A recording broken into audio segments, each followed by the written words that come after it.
Yo yo yo yo yo. For today's video guys, wala nang paligoy-ligoy pa. Mag-unboxing tayo ngayon ng YJ MGC version 2. At dito nga guys, makikita natin yung box ng YJ MGC version 2. At para sa akin guys, mas maganda siya compare sa version 1 niya. At dito nga guys, makikita natin na may sliding cover ulit siya katulad ng YJ MGC version 1 natin. At dito nga guys, nakalimutan ko na YJ MGC nga pala tong ina-unbox ko. Hindi yung Super RS3 Vito ko dati.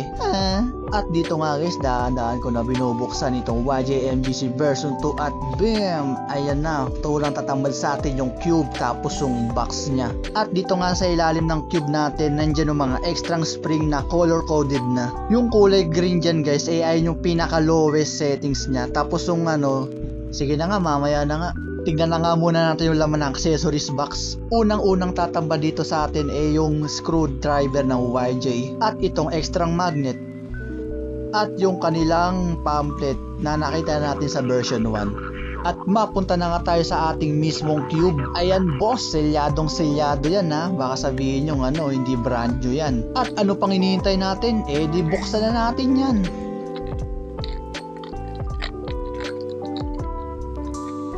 At yun, natanggal na natin itong plastic wrap at may napansin ako dito. Kita nyo ba yan guys? Brand yung guys na nakita nyo may plastic wrap pa siya. Pero guys, itong cube natin, ang dami ng gas-gas guys.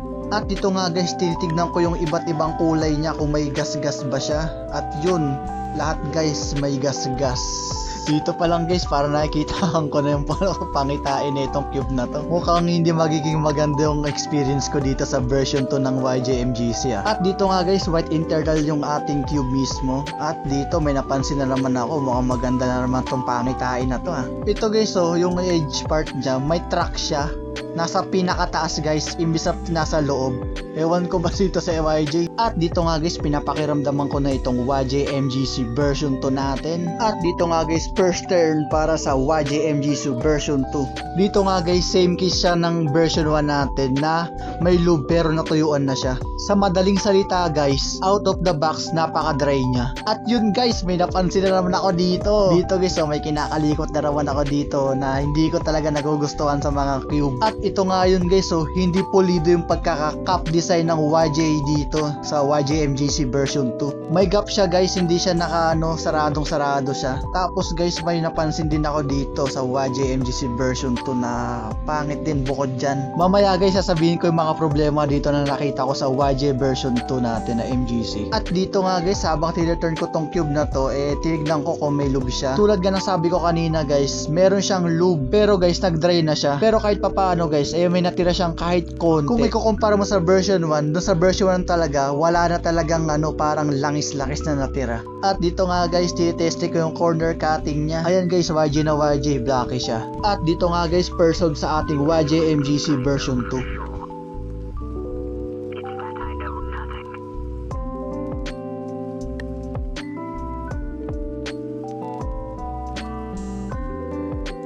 Yun lang, nagkagulo. Yung magnet strength niya guys, mahina siya guys compare sa version 1 natin. Nakita nyo naman sa solve kanina, diba? Doon pa lang guys, makikita nyo na mahina talaga yung magnet niya. At dito nga guys, nilabas ko yung version 1 para ma-compare ko siya ng harap-harapan.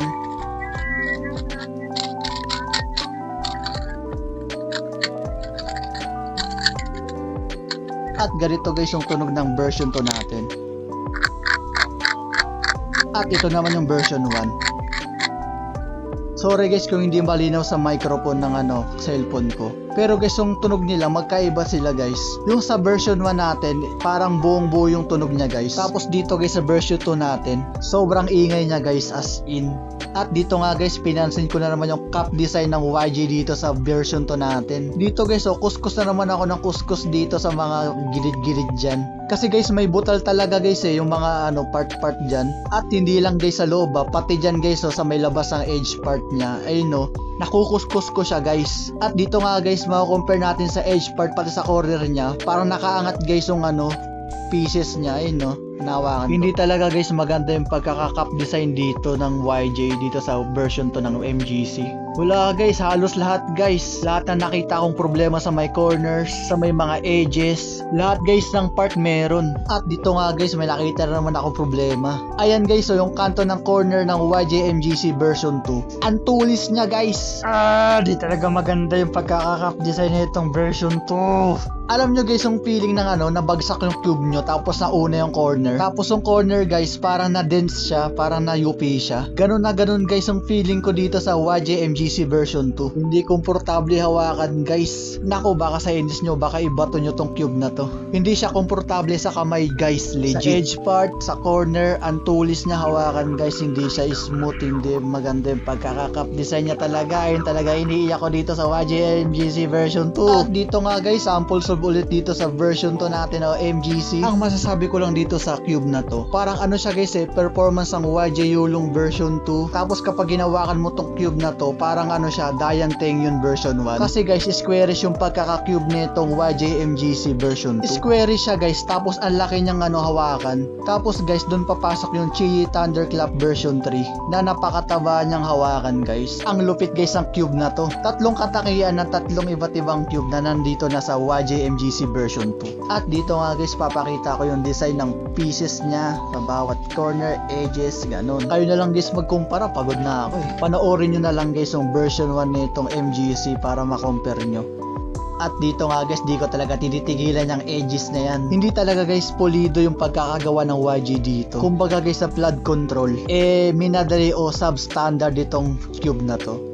Paano ba naman guys? After i-release yung YJ-MGC version 1, within 6 months guys, saka i-release itong YJ-MGC version 2. At yun, mukhang dito nagtatapos itong video natin about sa YJ-MGC version 2. Ang masasabi ko lang sa na-experience ko dito, wala guys, hindi maganda. Pero guys, performance wise, pili lang guys yung taong magugustuhan itong YJ-MGC version 2. Siguro guys, yung mga taong nagustuhan ng YJ Yulong version 2, ayun guys, magkahawig na magkahawig talaga yung performance nitong YJ-MGC version 2 at yung YJ Yulong version 2. Pati guys yung mga catches ng YJ Yulong version 2 nandito rin sa YJ-MGC version 2 At ibang-iba talaga guys yung performance na compare sa version 1 ng MGC. Pero guys sa feeling kapag in-turn yung cube, mas na-enjoy ko yung version 1 nito. Pero guys sa performance naman, mas na-enjoy ko tong version 2. Kasi nga guys, naging main ko rin dati yung YJ Yulong version 2. At itong YJ-MGC version 2, parang better version siya ng YJ Yulong version 2. At yun nga guys, kung gusto nyo itry itong YJ-MGC version 2,